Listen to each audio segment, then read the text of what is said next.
अगर cash basis of accounting हम लोग बात करें तो उसमें क्या होता है, जैसे दिसंबर 2021 का पेपर है, ठीक है, इसमें अपन ने खोला क्वेश्चन नंबर, ठीक है, इसमें हम लोग को लिखाना है एक्सप्लेन द फॉलोइंग टर्म्स बोल दिया अपने को। पहला बोला है क्या, accrual basis of accounting. Accrual basis और कैश बेसिस एक बोलता है अकाउंटिंग है। पहले के टाइम में अपन लोग जैसे कोई कैश का ट्रांजैक्शन हुआ अपन ने उसको रिकॉर्ड कर लिया, सैलरी पेमेंट करना है तो अपन ने रिकॉर्ड कर लिया, सैलरी नहीं पे किया तो रिकॉर्डिंग नहीं किया अपन ने। गड़बड़ वाला चीज है या नहीं मुझे बताओ। हाँ सर गड़बड़ है, क्योंकि कभी कभी ऐसा होता है कि सैलरी ड्यू तो हो गया है, इसलिए अपन बोलते हैं ना ड्यू एंट्री पहले पास करो फिर पेमेंट एंट्री। क्यों करता है, क्योंकि सैलरी जो पूरे साल में पेमेंट करना है तुमको, उसको तुम रिकॉर्ड तो करेगा ना। हाँ माना तुमने 4 महीने का सैलरी पे किया, बट क्या इसका ये मतलब है कि तुमको 4 महीने का सैलरी पे करना है? नहीं, तुमको कितना महीने का पे करना है? पूरा 12 महीने का तुमको पेमेंट करना है। तो आप मुझे बताओ कि अगर पूरा साल का तुमको सैलरी पे करना है तो तुम रिकॉर्डिंग सिर्फ 4 महीने का क्यों करेगा? तुम तो तब रिकॉर्ड करेगा ना as and when it becomes due. जब ड्यू हो गया है कि हमको इसको सैलरी पे करना है, पे किया नहीं है, पे करना है, तो उसको रिकॉर्ड करना चाहिए। That form of accounting is known as what, accrual basis of accounting. इसलिए अपन ने पहले ड्यू एंट्री मारते हैं और फिर उसके बाद में पेमेंट एंट्री मारते हैं, और अकाउंटिंगली आउटस्टैंडिंग प्रीपेड सब आता है ना, तो बोला पड़ा गया। एमोटाइजेशन याद है किसी को? कंटिंजेंट एसेट्स लाइबिलिटीज, ये सब क्लास 11 का ज्ञान है। डेप्रिसिएशन होता था, डेप्रिसिएशन याद है? डेप्रिसिएशन वो किसके लिए होता है? एसेट्स मतलब कौन सा एसेट्स मेनली? जो टेंजिबल फिक्स एसेट्स होता है, टेंजिबल फिक्स एसेट्स होता है उस पे क्या लगता है तुम्हारा, डेप्रिसिएशन। और वही अगर तुम्हारा गुडविल का केस में, गुडविल, गुडविल तो हर साल क्या होता है उसका वैल्यू, गुडविल का वैल्यू बढ़ता है वो अलग मुद्दा हो गया, बट गुडविल का वैल्यू हर साल हम लोग क्या करते हैं, एग्जाम्पल हम लोग गुडविल दिखा दिया बुक्स में, तो हर साल उसको हटाएगा भी ना बुक से, राइट ऑफ करता है अपन। तो in the case of intangible assets अगर मैं डेप्रिशिएट कर रहा हूं उसको मैं क्या बोलूंगा, एमोटाइजेशन। बात समझ में आया आपको? तो यानी कि नॉर्मल फिक्स एसेट्स को अगर मैं वैल्यू गिरा रहा हूं उसको क्या बोलूंगा मैं, डेप्रिसिएशन। और गुडविल हो गया, पेटेंट हो गया, ट्रेडमार्क हो गया, इनको अगर वैल्यू कम कर रहा हूं उसको क्या बोलेंगे अपन, एमोटाइजेशन। ये कंटिंजेंट का मतलब क्या हो गया, बच्चा लोग आएगा प्रोवाइडेड भैया बारिश नहीं आए, इसको बोलते हैं कंटिंजेंसी। किसी फैक्टर के ऊपर डिपेंडेंट है तुम्हारा चीज। समझ में आया? ये कंटिंजेंट लाइबिलिटी का मतलब क्या है, ऐसे तो समझ में आ जाएगा क्योंकि सेम ही मतलब हो गया। कंटिंजेंट लाइबिलिटी क्या है, भैया मेरे को 5 लाख रुपए मिलना है एक पार्टी से प्रोवाइडेड मैं केस जीत जाऊं। ये हो गया कंटिंजेंट एसेट कि मुझे पैसा मिलना है प्रोवाइडेड मैं केस जीत जाऊं। और कंटिंजेंट लाइबिलिटी क्या हो गया, भैया मुझे क्या पता 5 लाख रुपए पेमेंट करना पड़े अगर मैं केस हार जाऊं। ये क्या हो गया, कंटिंजेंट लाइबिलिटी। समझ में आया? ये देखो ट्रायल बैलेंस दिया हुआ है आपको क्वेश्चन में एक तो, ठीक है, डेप्रिसिएशन तुमको चार्ज करना है 20% एज पर डब्ल्यूडीवी मेथड। ये डेप्रिसिएशन का पार्ट सीखा हुआ है क्या कभी जीवन में? क्लास 11 में डेप्रिसिएशन सीखा था क्या? इसमें देखो पहला चीज लिखा है आपको ट्रायल बैलेंस बना के क्या निकालने बोला आपको। अच्छा, आपको ट्रायल बैलेंस ही बनाना है इस वाला क्वेश्चन में, ट्रायल बैलेंस तो बनाना आता है, ठीक है। उसके बाद क्या दिया हुआ है तुम्हारा, डेप्रिसिएशन तुमको निकालना है as per WDV method. Class 11 का चीजें याद आ रहा है नहीं आ रहा है? हाँ ठीक है, डेप्रिसिएशन याद है, डब्ल्यूडीवी याद है। रिटर्न डाउन वैल्यू मेथड में कैसे करता था अपन, अपन हर बार क्या करता था, वैल्यू को प्रोपोर्शनेटली कम करता रहता था depending on the period time. तो डेप्रिसिएशन भी याद है, ट्रायल बैलेंस भी याद है या नहीं है? ट्रायल बैलेंस एक अरिथमेटिक एक्यूरेसी आपको प्रोवाइड करता था कि भैया मेरा जो डेबिट साइड है और मेरा जो क्रेडिट साइड है वो सेम है या नहीं। समझ में आया? उसके बाद हमारा कैश बुक बनाया था क्या जीवन में कभी, कैश बुक, ठीक है। तो कैश बुक के कुछ क्वेश्चंस दिया हुआ है, कैश बुक में कुछ बैलेंस दिया हुआ रहेगा as per passbook, as per cash book, इस टाइप का दिया हुआ रहेगा, और आपको मैच करना पड़ता है कैश बुक और पासबुक को। इसका लॉजिक याद है ना आप लोग को? ओके। उसके अलावा चलो ये तो due date, average due date, चलो इसको तो नया नया नया पार्ट है तुम्हारे लिए, ठीक है। ये एवरेज ड्यू डेट नीचे का क्वेश्चन है, ये कौन सा क्वेश्चन है? आपको इसमें नॉर्मल जनरल एंट्री पास करना है। देखो क्या लिखा, you required to pass journal entry. इसमें क्या है देखो पहले, A sold B to goods. अच्छा बिल ऑफ एक्सचेंज पढ़ा हुआ है क्या आप लोग का? बिल ऑफ एक्सचेंज का क्वेश्चन है, क्वेश्चन नंबर 3 ए, ठीक है। बी जो है एवरेज यूनिट, ये आप लोग का नया चैप्टर है बिल्कुल। उसके अलावा आपका इसमें सेल्स बुक, पासबुक ऐसा बना हुआ है क्या आपका, सेल्स बुक, परचेज बुक ऐसा बना हुआ है आप लोग का, वो सब पार्ट दिया हुआ है इसमें। आपको इसमें पार्टनरशिप का क्वेश्चन दिया हुआ है, देखो पीएल अप्रूव वाला क्वेश्चन दिया हुआ है, देखो एक बार के लिए। She was entitle a salary of ₹5,000 per मैनम, दिख रहा है आप लोगों को? सबको आईओसी मिल रहा है 5% पर एनम में। इस टाइप का क्वेश्चन आ रहा है। फिर क्या लिखा, इनकम एक्सपेंडिचर, ये किसका होगा क्वेश्चन, एनपीओ का सवाल है। ठीक है, सब्सक्रिप्शन में देखो, तो सब्सक्रिप्शन में क्वेश्चन किया होगा ना, एक अकाउंट बना के, outstanding at the end, outstanding at the beginning, at the end, advance वाला पार्ट जो है वो वाला। फिर आपको रिसेप्शन पेमेंट्स दे दिया। इसे भी सारा क्वेश्चन करना नहीं है तुमको, पार्टनरशिप क्वेश्चन आ गया। ठीक है, इसमें क्या हुआ देखो, तो अगले, they agree to take she into the partnership, मतलब they agree to take she into the partnership, मतलब किसका क्वेश्चन हो गया ये, एडमिशन का क्वेश्चन हो गया। तो एडमिशन में रीवैल्यूएशन अकाउंट बनेगा तुम्हारा, पार्टनर्स कैपिटल अकाउंट बनेगा। ठीक है, फिर जनरल एंट्री पास करना है आपको ट्रायल बैलेंस के अगेंस्ट में, ये कौन सा, रेक्टिफिकेशन ऑफ एरर वाला क्वेश्चन। ठीक है, उसके अलावा ट्रायल बैलेंस दिया हुआ है आपको, शायद फाइनल अकाउंट्स का क्वेश्चन होगा ये। हाँ, ये फाइनल अकाउंट बनाना है, trading account, profit and loss account बनाना है आपको। ये शेयर्स का क्वेश्चन हो गया। ठीक है, तो एग्जाम में देखा देखा क्वेश्चन आएगा आपका, application, allotment, first call, second call. ठीक है, जिसने 100 शेयर्स था राम के पास में, अलॉटमेंट पैसा नहीं दिया, उसका शेयर हाथों हाथ फॉरफिट कर दिया। श्याम था 150, उसने अपना फर्स्ट कॉल नहीं दिया, उसके शेयर्स भी फॉरफिट कर दिया। याद आ रहा है हल्का हल्का। ठीक है, उसके अलावा देखो कुछ थ्योरी का क्वेश्चन दिया हुआ, देखो, discuss what you mean by principal books of accounts, जो मेन बुक्स ऑफ अकाउंट्स तुम्हारा जो होता है बिजनेस हाउस का। और what are the rules of posting journal entry into the ledger ledger, बताओ। ऐसा तो क्वेश्चन आता है कभी कभी। मतलब ये पूरा का पूरा दिसंबर का पेपर दिखा रहा हूँ मैं आप लोग को। यू माइट बी फीलिंग कि भैया आता तो है, बट हल्का हल्का थोड़ा सा, मतलब होता है ना, मिर्ची पना कम है। ये थोड़ा सा भैया जो हम लोग ने पढ़ा है उसको हाई टेक्निकल क्वेश्चंस पूछा हुआ है। आई एग्री, बट इस पूरा पेपर में देख के ऐसा कुछ लगा कि ओ माय गॉड, दो तीन क्वेश्चन तो ऑब्वियसली नया चैप्टर है, एप्टीट्यूड डेट हो गया आपका, अकाउंट करंट कॉन्सेप्ट हो गया, इसमें तो नया चैप्टर है। कुछ तीन चार चैप्टर मैंने लास्ट क्लास में दिखाया था आप लोग को कि उसमें नए चैप्टर्स है ऑल टुगेदर। बट उसके अलावा मुझे बताओ, ऐसा कुछ चीज लगा देख के कि ओ माय गॉड क्या है, 30 मार्क लेके आप आओगे ना, लेके पाओगे इस पेपर में, बताओ। एटलीस्ट तुम लोग को अगर आज कुछ करना है ना टास्क, इस पेपर को ले लो, मैं आपको लिंक भेज दूंगा ग्रुप में आप लोग को। ठीक है, आप लोग केवल इस पेपर को ट्राई करने की कोशिश करो, 30 मार्क भी अगर लेकर आ गया तो जर्नी से 10 मार्क का है आपका, 40 लेकर आएगा तो मजा ही आ जाएगा जीवन में। देखो आप तो पैसे ही पास हो रहा है। बात समझ में, why people are getting above 90 and 80 in accountancy, because वो पढ़ा हुआ पार्टी आ रहा है आपका। बाकी आपको हल्का सा कॉन्फिडेंस चाहिए कि मेरे को आता है। अगर आपके बेस नॉलेज क्लियर है, आपको कैश बुक का कॉन्सेप्ट याद है, डेप्रिसिएशन का कॉन्सेप्ट याद है, अगर आपने रटा नहीं था उस पार्ट्स में, तो आपको यहाँ पे भी दिक्कत होने वाला नहीं है। दो तीन माइनर एडजस्टमेंट्स होगा, उसको अपन कर लेंगे।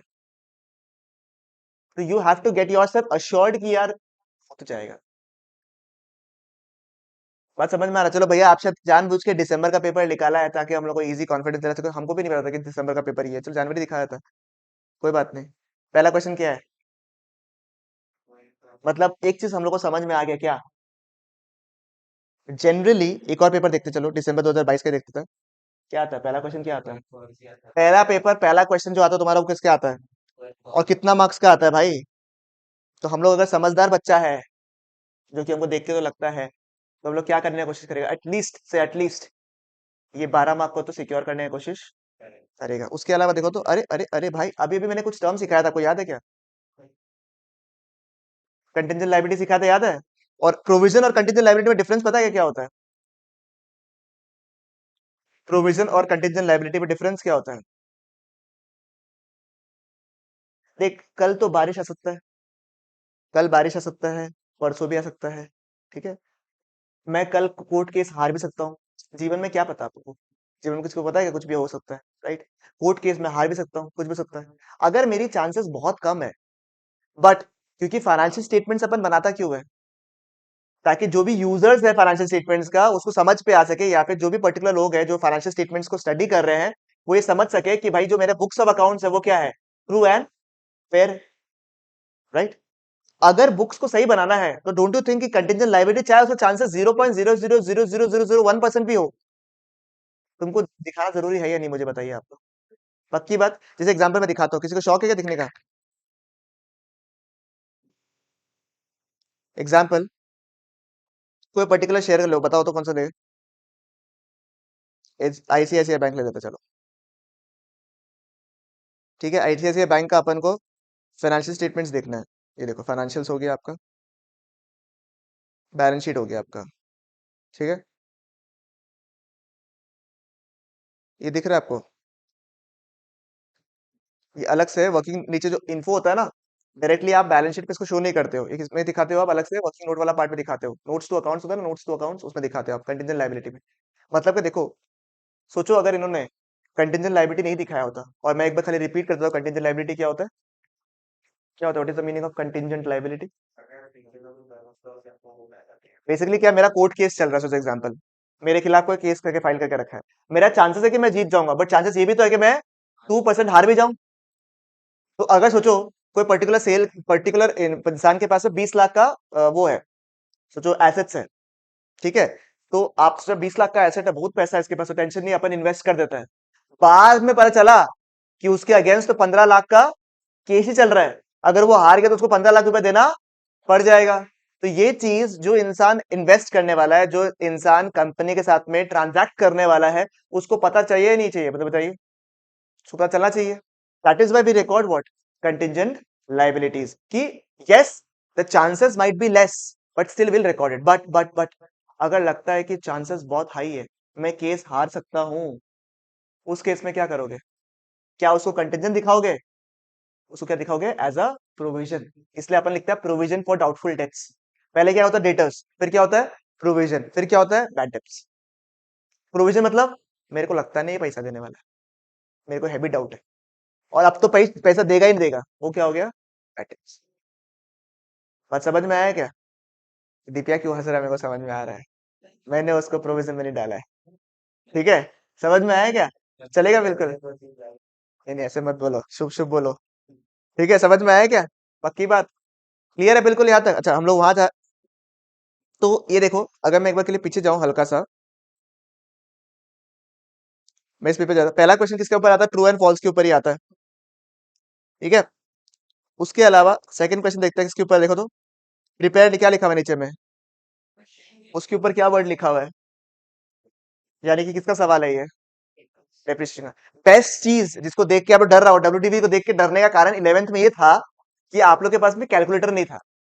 डब्ल्यूडीबी से कोई दिक्कत नहीं था आपको जीवन में, आपको कैलसी से दिक्कत है कि कैलसी नहीं है, इसलिए पॉइंट में अगर आंसर आ गया, कुछ अलग पलग आ गया, तुमको मन में तो ऐसे लगता है ना कि मेरा ही गलत होगा जीवन में। इसमें क्या आपके पास में कैलसी, एंड अगर आप सीए बनने वाले हो, अभी से एक ऐसा कैलसी में इन्वेस्ट कर दीजिए। और ऐसा नहीं कि तरम तरम 55 फंक्शंस चाहिए, आपको पता होना चाहिए ICI has certain stipulated rules और यूजिंग द कैलकुलेटर। अगर आप अनशन कैलकुलेटर लेके चला गया एकदम साइंटिफिक साइंटिफिक, मना कर देगा आपको कि अलाउड नहीं है। तो जैसे एग्जांपल ये है कैलकुलेटर, जो कि मैंने सीपीटी के टाइम में लिया था, अपना सीपीटी के टाइम में, नहीं नहीं मेरा सीपीटी के टाइम में, जब आप लोग का फाउंडेशन होता था ना, हम लोग का सीपीटी था, तो उस समय मैंने ये कैलकुलेटर लिया था भाई, कैशियो का, शायद अभी मिलता भी नहीं है ये वाला कैशियो का शायद, बट हमको लगता है कि इसके बाद तो मैंने आज तक दूसरा कोई कैलकुलेटर मेरे हाथ में बैठता ही नहीं है, और टचवुड ये खराब भी नहीं हुआ कभी भी।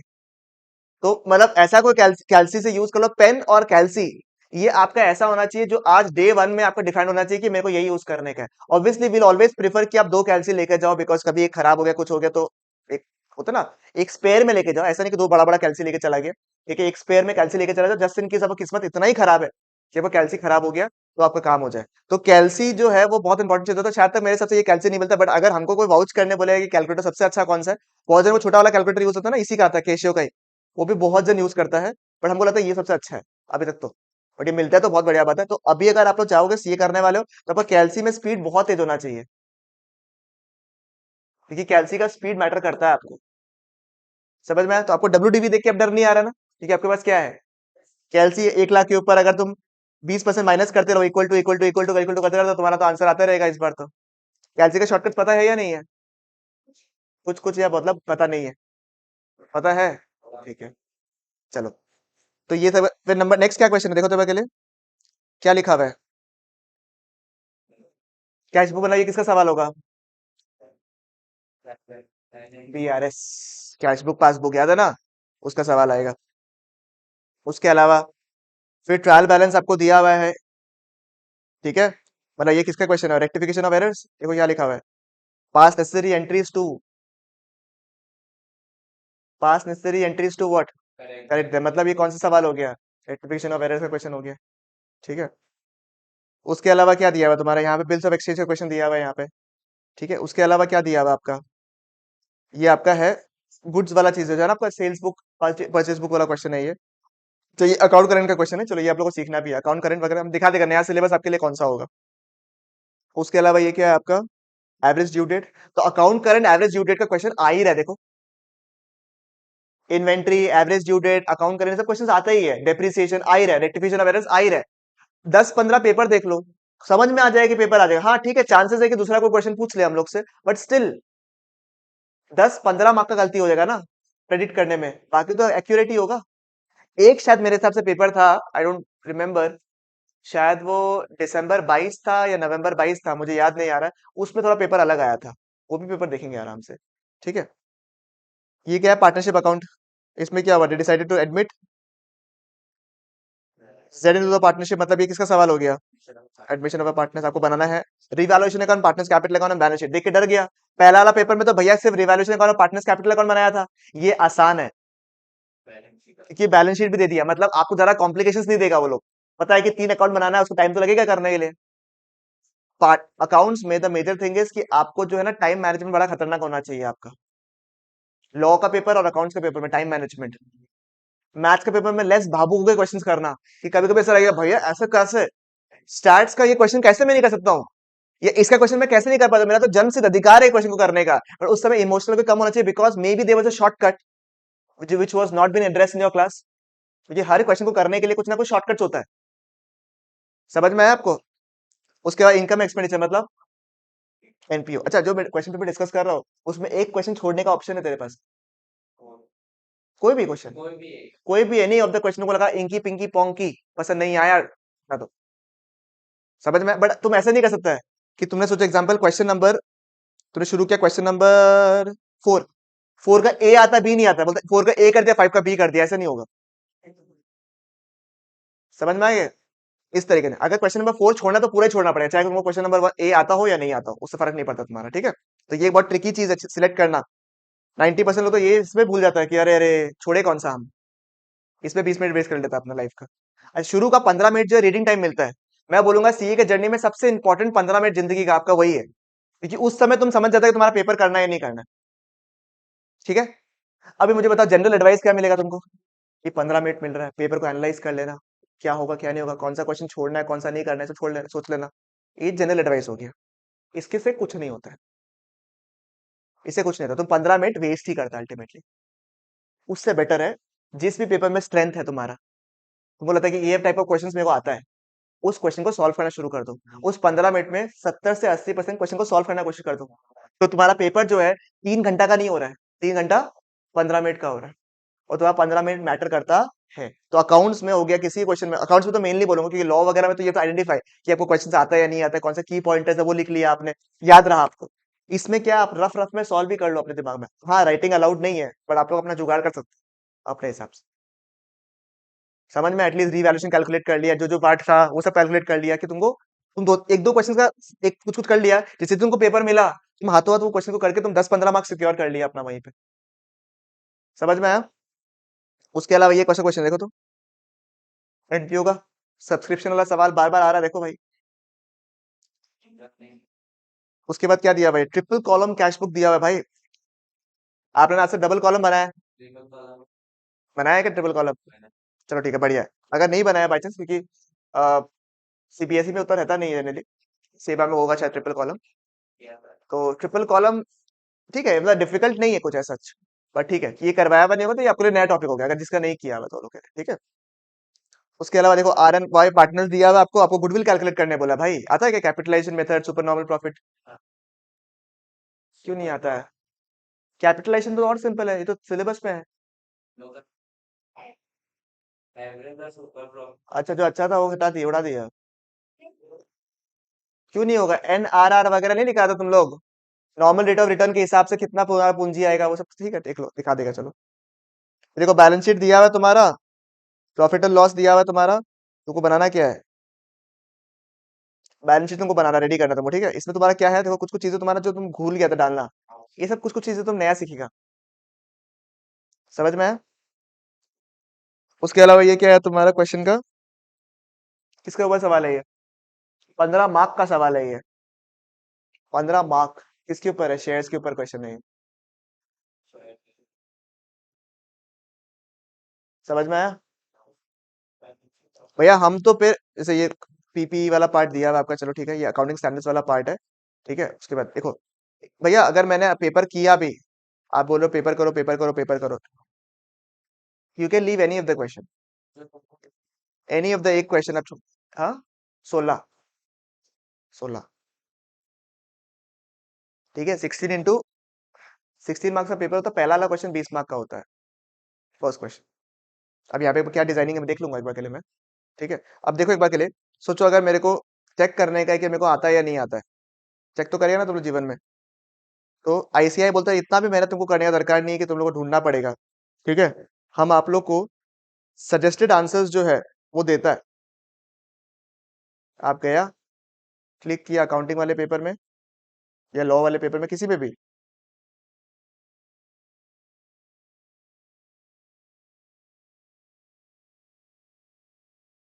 ज्यादा तारीफ कर दिया, इसलिए लगता है आईसीआई का साइट ही वो हो गया।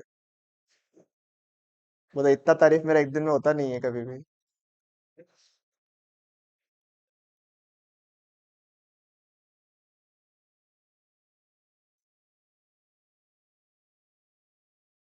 चलो, for some reason it is not working but it works generally, I hope that it is working. ठीक है, तो इसमें you get the suggested answer, बोलो किस तरीके से आपको आईसीआई एक्सपेक्ट कर रहा है, क्या हो रहा है। ठीक है, तो उससे क्या होता है, और ऐसा भी नहीं कि आपका अगर सोचो पॉइंट गलती हो गया, कुछ हो गया तो क्या होगा मेरा जीवन में, नहीं नहीं, ऐसा नहीं है, वर्किंग नोट में भी मार्क्स मिलता है आपको, सब चीज में कैटेगरीली जो आपको मार्क्स मिलना चाहिए वो मिलता है। मेरा सीए फाइनल का पेपर में, एफआर का पेपर, जैसे आप अकाउंटिंग पढ़ रहे हो अभी, practice of accounting, it becomes financial reporting, when it becomes to CA final, वही अकाउंटिंग ही हो गया basically, but it is financial reporting. मेरे कई सारे ऐसे क्वेश्चंस थे, क्योंकि कुछ कुछ मैंने ब्लंडर किया था उस समय, कभी कभी माइंड काम नहीं करता ना कभी। तो एक तो मैं एग्जाम देने पहुंचा 10 मिनट लेट, मतलब 15 मिनट का 10 मिनट तो गया, 5 मिनट बचा, समझ में नहीं आया कैसे करना है। पेपर सॉल्व कर रहा हूँ, पहले मैं सोचा वर्किंग नोट में पूरा ध्यान रखता हूँ, वर्किंग नोट में करते गए मैं बोला लास्ट में आंसर निकाल दूंगा, वर्किंग नोट में 5 5 5 निकल रहा है, वर्किंग नोट बढ़िया बढ़िया से निकाल रहा हूँ मैं, बोला लास्ट में आंसर निकाल दूंगा, टाइम मैनेजमेंट बोलो कुछ बोलो, पेपर नहीं हो रहा है। लास्ट में मैंने बहुत आंसर निकालने की कोशिश किया, वर्किंग नोट से आंसर ही नहीं बैठ रहे, मतलब होता है ना कभी कभी। अब मैंने पेपर दे दिया, मैंने बोला गया बर्बाद पेपर तो। ठीक है, खाली वर्किंग नोट्स करके किया मैंने, आया प्रॉपर्ली। और कई कई का आंसर तो ऐसा होगा कि ऊपर के ढांचा ही नहीं बने हुए, प्रॉपर्ली ढांचा बनाया और नीचे वर्किंग नोट्स लिखा हुआ पूरा पीछे, मैंने बोला गया। ठीक है, और नेक्स्ट पेपर था एसएफएम का paper, strategic financial management, one of my favourite papers, इसमें स्टॉक मार्केट सबके ऊपर में आपका बहुत कुछ है। ठीक है, वो पेपर किया आलिशान, मतलब ऐसा था कि आ जाओ, तो पेपर इतना मस्त किया, मतलब ऐसा था कि आंसर चेक कर लो, ये कर लो, मतलब एसएफएम में तो फाड़ देगा पेपर, कोई टेंशन ही नहीं है जीवन में। ठीक है, फिर लॉ हुआ, ऑडिट हुआ, नहीं पहले ऑडिट हुआ फिर लॉ हुआ, सॉरी। उसके बाद में क्या हुआ, जब पेपर का रिजल्ट आया, I actually scored more in FR in comparison to SFM. हमको आज तक जिंदगी में दुख है कि एसएफएम में कम क्यों आया मेरा उससे। मैं पेपर चेकिंग के लिए भी भेजा था, बट मेरे सर लोग ने बोला कि दरकार पास हो गया ना, खुश रहो जीवन में, कोई बात नहीं, हम लोग मान लिया तुम अच्छा है। ठीक है, तो वो चीज था, एफआर में I scored more, in fact I scored above 60, एग्जामेशन मिला था हमको, तो वो बेनिफिट है। तो ये वर्किंग नोट्स वगैरह मैटर करता है, आपका प्रेजेंटेशन, आपका कॉन्सेप्ट कितना स्ट्रांग है, वो end of the day matter करता है आपका। और वो खाली सीए फाउंडेशन में काम नहीं आएगा, वो तुम्हारा इंटरमीडिएट में भी काम आएगा और तुमको सीए फाइनल में भी काम आएगा। हाँ, मतलब जरूरी है ना, नहीं तो तुम भूलेगा ही अल्टीमेटली, अगर तुम्हारा रटा हुआ है कोई चीज है तो तुम भूलेगा ही अल्टीमेटली। एग्जाम्पल जैसे लॉ में to remember lot of provisions and all. अब प्रॉब्लम क्या है प्रोविजन याद करने की, उसमें ना कोई ऐसा लॉजिक नहीं है। आपको तुमको बोलेगा कि तुमने अगर ऐसा फाइलिंग नहीं किया, तुम्हारे पास 50,000 रुपए का तुम्हारा फाइन लगेगा तुम्हारे ऊपर, तो वो तुम समझेगा थोड़ी ना, तो तुम क्या समझेगा। सोचो एग्जाम्पल, तुम्हारा कोई, तुमको कंपनी था, उसको फाइल करना था कोई रिटर्न्स, उसने फाइल नहीं किया, तुमको उस पे 10,000 रुपए का फाइन लगेगा तुम्हारे ऊपर, उसमें तुम क्या समझेगा। वो तो याद ही करना पड़ेगा 10,000 रुपए फाइन को। एग्जाम्पल, तुमको इसका नाम याद करना दीपेश, तुम समझेगा क्या दीपेश को, ये तुम याद करेगा, बात करता रहेगा, रिपीट करता रहेगा। तो लॉ में क्या होता है, तुम जब पढ़ते हो, because you tend to remember few few points, at least key points, या फिर इन्फॉर्मेशन को तुम याद करते हो, तो अल्टीमेटली अगर तुम उस प्रैक्टिस में नहीं है याद करने का, तुम भूल जाएगा। तुम जब इंटर लॉ में पहुंचेगा, तुमने अगर सोचो एकदम भी लॉ टच ही नहीं किया, तो तुम ऐसा लगेगा तुम फाउंडेशन में कुछ पढ़ा था तुम। अब वो जो क्रिएटिव एग्जांपल्स वगैरह रहता है वो सब दिमाग में रहता है, बट तुम सोचेगा कि हमको एकदम याद अच्छे तरीके से, भूल जाएगा। देखिए, उसमें तुमने कुछ चीजें याद की थी, but when it comes to accountancy and all those things, how do we remember after so many years, इसकी वो कॉन्सेप्ट उस समय का बना हुआ है कि हाँ चलो ऐसे ऐसे हुआ था। कुछ किन चैप्टर्स में जिसमें दिक्कत होता है, कभी अगर हम लोग को भी दिक्कत होता है, तो वो चैप्टर्स वैसा होगा जिसमें हमने भी रटा होगा उस समय, फॉर सम रीजन। अब क्या एग्जैक्ट रीजन है वो तो याद भी नहीं है, रटा होगा इसलिए याद नहीं है। तो वो एकदम कॉमन सेंस का चीज है। तो आप डे वन से जो स्ट्रैटेजी यूज कर रहे हो वो होना चाहिए कि मेरे को सीए निकालना है, मेरे को फाउंडेशन सिर्फ नहीं निकालना है। फाउंडेशन निकालने के स्ट्रैटेजी जाओगे, आप रट लोगे, ये कर लोगे, वो कर लोगे, क्या हो जाएगा? लॉन्ग टर्म में नहीं चल पाओगे। बिकॉज तीनों लेवल का अगर मैं बात करूं, चाहे फाउंडेशन, चाहे इंटरमीडिएट, चाहे फाइनल, लोग वो बोलते हैं भैया फाइनल बहुत टफ है, बहुत टफ है, बहुत टफ है, बहुत टफ है। मैं बोलता हूँ फाइनल टफ नहीं है भाई। Final is very vast, I agree. But final में तुमको वक्त मिलता है सोचने का। The most difficult I feel is CA intermediate. एक तो सिलेबस बड़ा है। चलो तुम लोग का टाइम में थोड़ा सा छोटा हो जाएगा, चलो गॉड करे आप लोग कुछ अच्छा पूर्ण जन्म अच्छा कर्म करके आया होगा। 9 महीने का टाइम मिलता है, ना सोचने का वक्त ना कुछ। पास भी होना, रिवीजन भी करना, मॉक टेस्ट पेपर भी करना, रैंक भी लेकर आना 2 पेपर लाके। बात समझ में आए? एकदम मतलब हमको तो कभी कभी ऐसा लगता है कि बोल दे तुम लोग को कि नहीं है भाई, इतना ज्यादा जो हवा बना हुआ नहीं है उतना हवा। ठीक है।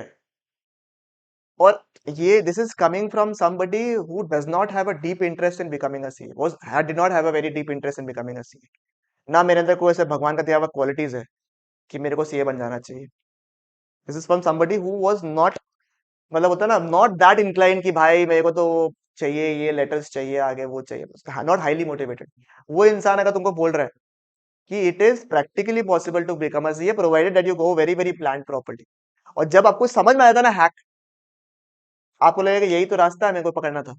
द प्रॉब्लम इज कि 80% people don't even know the hack only. वो लोग इतना कंफ्यूज हो जाएगा। और अभी क्या हो गया पता है क्या? पहले हमारे टाइम में एक चीज खराब था कि we did not have the proper right of access to people, कि भाई हम लोग को ऐसे पढ़ना है, ऐसे पढ़ना है, ऐसे पढ़ना है, चलो पास हो जाएंगे। हमारे लिए ये नुकसान था। अब आप लोग का प्रॉब्लम क्या हो गया पता है? You have too many options of choices. कुछ ज्यादा ही हो गया, अब सब ज्ञानी है। मतलब I have seen YouTube videos where students जो पास ही नहीं हुआ अभी तक सीए इंटरमीडिएट, वो सजेस्ट कर रहे हैं कि हम किससे पढ़ा था, हमको किसका क्लास अच्छा लगा। मतलब कुछ भी। वो लोग वीडियो बना के अपना व्यू करके कि चलो भाई जो मेरा इंटरमीडिएट में जो मेरा खर्चा लगा बुक्स में, वो मेरा निकल जाए भाई। तो दैट इज द साइकोलॉजी। तो too many options is also bad. I am not saying that options नहीं होना खराब, उल्टा बहुत अच्छा हुआ। ऑप्शंस बना, चीजें बना, तो लोग बाग मेहनत बहुत ज्यादा करने लगे। You have too many options to choose from and you can choose the best of the lot. But problem क्या है? चूज बेस्ट, बेस्ट बोल के कुछ होता ही नहीं है। बेस्ट बोल के कुछ होता ही नहीं है, किसी का चीज का बेस्ट नहीं है। वो जिससे आप पास हो गए वो आपके लिए बेस्ट है। मैं तो ये जानता हूँ, वो बेस्ट बोल के कुछ नहीं होता है कि ये नंबर वन है, नंबर टू, नंबर थ्री ना। अगर कोई इंसान इस जगह में आके आपको बता रहा है तो वो बेवकूफ इंसान तो होगा नहीं, चाहे वो कोई भी हो दुनिया का। वो अगर तुमको इतना बड़ा रिस्क ले रहा है, आज मैं अगर तुमको बोलूं कि मैं आपको सीए इंटरमीडिएट का ये पर्टिकुलर सब्जेक्ट पढ़ाऊंगा, मैं उसके लिए 25 बार सोच लूंगा ऑलरेडी। और उसके लिए मैं 2-3 बार प्रिपेयर करके आऊंगा आपके पास में कि मुझे पढ़ाना है। तो कोई ऐसे ईगो में नहीं आता मैं सीए, मैं तो पास हुआ ही था, मैं पढ़ा देगा, ऐसा नहीं होता। Everybody comes prepare, but you to follow 1%। उनको लगता है कि ये बंदा हमको एक्स से लेके जेड तक पास करा देगा, मेरे को सीए का टाइटल दिला देगा, वो तुम्हारे लिए बेस्ट है। इसलिए चॉइसेस को करो कम, जितना हो सके। मैं बोलूंगा अगर तुम्हें किसी चीज में इन्वेस्ट करना है, वो होना चाहिए तुम्हारा डेटा जो है ना। डेटा बहुत है, डेटा को जितना समराइज कर पाता उतना करो। और वो समराइज में आपने, बोलते ना वो, आपने इंस्पिरेशन ले लिया, बट आपका मेहनत आपकी तरफ से होना चाहिए। ये अगर बेसिक फंडामेंटल्स आप लोग करो, 3 चीज। नंबर वन इज कि आप डेटा को समराइज करोगे। शुरू शुरू में बड़ा गुस्सा आएगा कि मैंने तो पढ़ा है, अभी भी तो फ्रेश पढ़ा है, सब तो याद है, कंपनी एक्ट में एक एक वर्ड याद है भैया, आप पूछ लो मेरे को। ठीक है, कंपनी में ये होता है, सेक्शन नंबर 1 ये है, 2 ये है, 4 में ये हुआ था, 6 में, सब तो भैया याद है। आपको प्रिपरेशन अभी के हिसाब से नहीं करना, अभी तो सब कुछ याद रहेगा। प्रिपरेशन कब के लिए करना है आपको? नवंबर के लिए। तो you have to do the hard drill of writing it down in your by your hands. ऐसा नहीं कि वो किताब को लिया, किताब को कॉपी पेस्ट मार दिया, तो क्या माथा यूज किया? समरी करो उसको, कि आप अपने लेवल पे समरी कर लो। हाँ, आप इंस्पिरेशन ले लो। आपको लगा यहाँ पे मैंने एक्स टेलीग्राम ग्रुप को ज्वाइन किया, उस टेलीग्राम ज्वाइन बुक को ज्वाइन किया, और उससे मेरे को बेनिफिट हो रहा है, उससे मेरे को मिल रहा है कि कैसे मेरे को बनाने का है, बहुत बढ़िया बात है भाई। वी ऑल्सो टेक इंस्पिरेशन, उससे कोई बड़ी बात नहीं, इसमें कोई शर्म वाली बात भी नहीं है। आप लेके उसको शुरू कर दो बनाना अपने लेवल पे। उसको इन्वेस्ट करो, number one, to summarise your data, because you have to prepare for 1.5 days। को 1.5 दिन मिलता है। सबसे बड़ा चैलेंज ये नहीं है कि सी का कोर्स खत्म नहीं होता, ये नहीं होता है। वो 1.5 दिन में पूरा का पूरा रिवाइज करके जाना पड़ता है आपको, 1.5 days जो को रिवाइज करना है पूरा का पूरा सिलेबस को। उस चीज का प्लानिंग आज से करना पड़ेगा, जब डे वन बैठा है पढ़ने के लिए। और मैं ये आपको वो हैक बता रहा हूँ जिससे आपको क्लियर अगर होना है तो उसके लिए सुनो, कि वो 1.5 दिन में आपको पूरा का पूरा सिलेबस खत्म करना है। वही आपका डे वन से टारगेट होना चाहिए। भैया मेरे पास बहुत नॉलेज है, मेरे को बहुत आता है, कोई फर्क नहीं पड़ता। दिखाना ना नॉलेज, कोई दिक्कत नहीं है। मेरे को तुम्हारे पर भरोसा भी बहुत अच्छा है। I have a lot of respect for you all, but first get the degree and then show your वो चीज, show your knowledge to the world. आपको कदर भी मिलेगा, वैल्यू भी मिलेगा, और आपको एक रिकग्निशन भी मिलेगा। फिर स्पेशलाइजेशन करता रहना उसमें। तो बोला है कि स्पेशलाइजेशन करने नहीं करने के लिए, नहीं। ठीक है, तो first of all summarise your data. Number two is कि आपके डे वन से आपके अंदर इतना हिम्मत होना चाहिए कि आप पेपर उठा सको पहले दिन से, कि पढ़ा है ना, कुछ तो पढ़ा है ना, पेपर देखता हूँ कैसा क्वेश्चन आता है। पेपर देखोगे ना, 10-15 पेपर खुद देखोगे ना, एनालाइज कर पाओगे यार। आप तो समझदार बच्चे हो, आपको तो पास्ट ट्रेंड के क्वेश्चंस निकालना आता है। आप समझ पाओगे अच्छा ऐसे से आता है। हमें रिलाई नहीं करना है कि वैसे ही आएगा, बट एटलीस्ट उसके लिए सतर्क रह जाएंगे हम लोग कि इस टाइप के क्वेश्चंस कंटिन्यूअसली आ रहे हैं, इस चैप्टर को तो मैं स्किप नहीं कर सकता, या फिर इस चैप्टर में तो मैं पूरा मार्क्स लेकर ही। Number three is solve a ton of question papers. हाथ से लिखा हुआ रहना चाहिए आपका, 120% आपका रिजल्ट निकलेगा। इतना सिंपल साउंड करता है, ये होता नहीं है लोगों से। आप क्लास ही खत्म करते करते चला जाएगा अक्टूबर तक, फिर जीवन में आएगा कि एक पेपर हम देख लेता है। कितना बड़ा, मतलब कितना बड़ा आप काम कर रहा, देख रहा है, क्वेश्चन पेपर को देख लेता है। टेक्स्ट बुक आता है, ये क्वेश्चन हाँ हाँ, आता है, इसके 2-3 पॉइंट हाँ ये आ जाएगा। ओवर कॉन्फिडेंस में जीवन जी के जाता है कि भैया पेपर देख लिया था मैंने, क्वेश्चन पेपर देख लिया मैंने, आरटीपी देख लिया मैंने। अरे भाई हाथ से करना पड़ेगा, जब तक क्वेश्चन इतना कॉन्फिडेंस नहीं है कि हाथ से पेपर उठा देना चाहिए, तब तक। ठीक है, वो चीज है। एंड थैंक गॉड, मैं तो बोलूंगा थैंक गॉड, जब ओवर चीजें दिखती है ना कभी कभी, ये भी हो गया, वो इतना पढ़ रही है, इतना पढ़ रहा है, माथा में साइकोलॉजिकली हो जाता है कि यार हम पास हो पाएगा जीवन में। वो तो 18 घंटा पढ़ रहा है, हमसे 8 घंटा नहीं उठा जा रहा है। ये बहुत बड़ा इशू है। ठीक है, सबका पढ़ने का स्टाइल अलग है, जर्नी सबका सेम है, पहुंचने का जो होता है ना रास्ता, वो सबका अलग अलग है। You have your own methods to reach your destination. कोई डिफाइन नहीं करता है। आपका 11th-12th का मार्क्स नहीं मैटर करता है कि आपको क्या 11th-12th का मैथ्स मार्क्स था। क्या पता आपको कॉन्सेप्ट उतना क्लियर नहीं हुआ था, but right now when you enter the CA, जब एक प्रोफेशनल कोर्स में आप आए, तो आपका पूरा का पूरा डायनामिक्स ही चेंज हो गया, and you can actually become toppers. कोई ऐसा हिस्ट्री नहीं है कि आपने 11th-12th में अगर फाड़ा है, आपका इंग्लिश बड़ा शानदार है कि आप क्या इंग्लिश बोलते हो ना, मतलब मजा आ रहा है जिंदगी में, तो आप सीए बनोगे, कोई गारंटी नहीं है। Those people who are very very average in their 11 and 12 have become CA. और हम लोग को पता है क्या होता है, आपको क्या होता है, जिसका थोड़ा सा एवरेज होता है ना, जो लोग कि लगता है कि 11th-12th मेरा उतना अच्छा नहीं है, उनको ना मेहनत करने का हसलनेस रहता है कि यार नहीं, हमको प्रूव करना है अपना लाइफ में। तो ऑलरेडी करके आता है ना 12th में, मतलब मैं तो चैंपियन हूँ, मैं तो ऑलरेडी उखाड़ चुका हूँ, अब तो मुझे क्या ही करना है। वो लोग ओवर कॉन्फिडेंस में जी जाता है। तो it is better that you remain, you keep on hustling your parts. आपको अपना स्टिपुलेटेड टाइम मेंटेन करना है। अननेसेसरीली 21 चीजों के ऊपर टाइम मत वेस्ट करो। मोटिवेशन की रिक्वायरमेंट होती है, वो आपको टाइम टाइम में कैप्सूल के फॉर्म में मिल जाएगा। उसके लिए जबरदस्ती का मत देखो कि जिंदगी 24 घंटा का है, 28 घंटा निकालना है। अरे 24 में से 28 कैसे निकालेगा? मैंने अगर 15 मिनट रील्स देख लिया तो कोई बड़ी बात नहीं है जीवन में। वो 15 से 5 घंटा होता तो दिक्कत है। 15 मिनट में कोई ऐसे ऐसे आपको ब्लेम ब्लेम किया जाएगा कि आप जीवन में कुछ नहीं कर सकता। अगर आपने 15 मिनट जीवन में रील्स देख लिया ना, या 15 मिनट आपने यूट्यूब देख लिया, 20 मिनट आपने यूट्यूब देख लिया, या फिर कुछ भी कर दिया आपने, तो आपका जीवन खत्म है, ऐसा कुछ नहीं है। इट्स जस्ट राइट बैलेंस होना चाहिए सब चीजों के बीच में, सब कुछ करना चाहिए। बीच में घूमने का मन है, घूम के आओ। लगता है कि आज पढ़ने का मन नहीं है, भैया आज मेरा शेड्यूल में लिख रहा है खाली मेरे को घूमने का है, मेरे को रिलैक्स करने का है, करो। You will have more amount of energy when you come back and will become stronger. तो you have to plan all this things very properly, and that's the CA journey. कि मेहनत है, एक, it's a renowned degree, I agree, but you can not make it your entire life. You have to make just a part कि हाँ मेरे को इसमें मेहनत करना है, इतना डायरेक्शन है, इस तरीके से मेरे को पास होना है। यही तुम्हारा प्लान ऑफ एक्शन होना चाहिए। और जो 3 फंडामेंटल्स तुम लोग को बोला, उसको फॉलो करो। सीए फाउंडेशन तो चलो इट विल बिकम, मतलब बस तुम। और एक चीज, बहुत जरूरी चीज बता रहा हूं तुम लोगों को, पहला बात बहुत इंपॉर्टेंट चीज है। जिस जर्नी में तुम लोग आ रहे हो, इस जर्नी का अच्छा चीज बोलो, बुरा चीज बोलो, तुमको बहुत टफ कर देगा। जो तुमने फर्स्ट टाइम लाइफ में आज तक तुमने 18-19 साल में नहीं किया, वो तुम लोग फर्स्ट फर्स्ट टाइम करेगा। इतना पढ़ना, इतना क्लासेस करना, ये करना, वो करना, तुम लोग फर्स्ट टाइम करेगा। तो it will become make you stronger. But the one thing you can not lose, if you actually want to achieve this degree, is lose out your attitude. जिस दिन आपका खुद का, और ये नहीं बाहरी एटीट्यूड नहीं दिखाने का है, आपका अंदर का एटीट्यूड कभी कम नहीं होना चाहिए कि साला बना था तो सीए बनने के लिए बना था, फाउंडेशन में तो हारने वाला नहीं है। इतना क्या बड़ा बात हो गया भाई? कौन सा हुआ है? 30% लोग, 20% लोग, 25% लोग तो लास्ट टाइम पास हुआ था। मेरे अंदर इतना क्वालिटी भी नहीं है कि हम 20% में फॉल कर सके। फिर तुम क्या ही पढ़ रहे हो? चैलेंज देना चाहिए अपने आप को।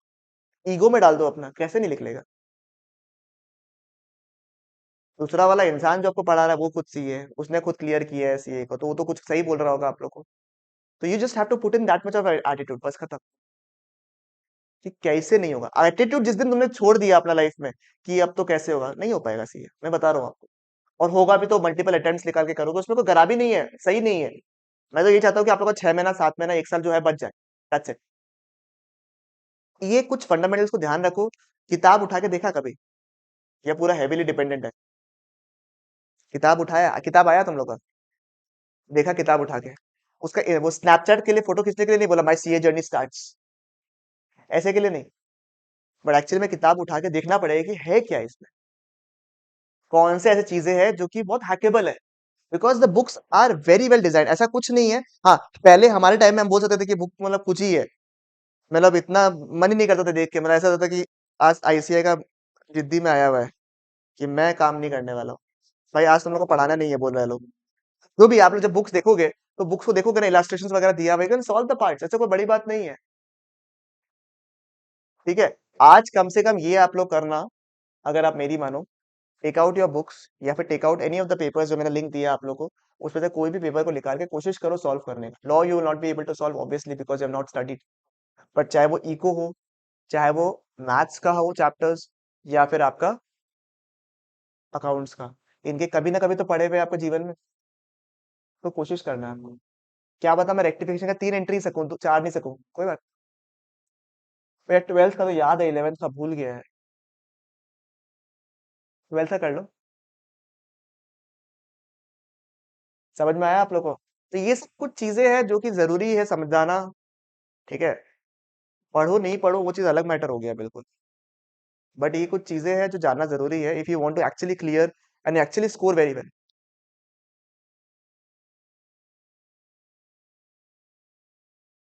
समझ में आया? तो एटलीस्ट आज ये तो करो। फिर अपन एक बार के जो अपन डिस्कस किया मंडे को, अपन एक बार इसको फाइनल रखता है एक बार के लिए बैठने का। ठीक है। और मंडे को कुछ टॉपिक से ही शुरू करेंगे, ऐसा नहीं कि फिर इंट्रोडक्शन ही करते रहेंगे बैठ के। जिनको देखना है आप लोग को मैं लेक्चर्स दे दूंगा। हाँ, मंडे को अपन पूरा शुरू ही कर देंगे अच्छी तरीके से। ठीक है। या मंडे मंडे से वेट कर लेंगे देखने के लिए, and then we can start off. ठीक है। चलेगा साहब? हाँ, थोड़ा लेट से कर देगा। ठीक है, ताकि तुम लोग जीवन में इतना जल्दी ना उठ पाए ना तुम लोग। 10 बजे उठ रहे बेशरम लोग। हाँ।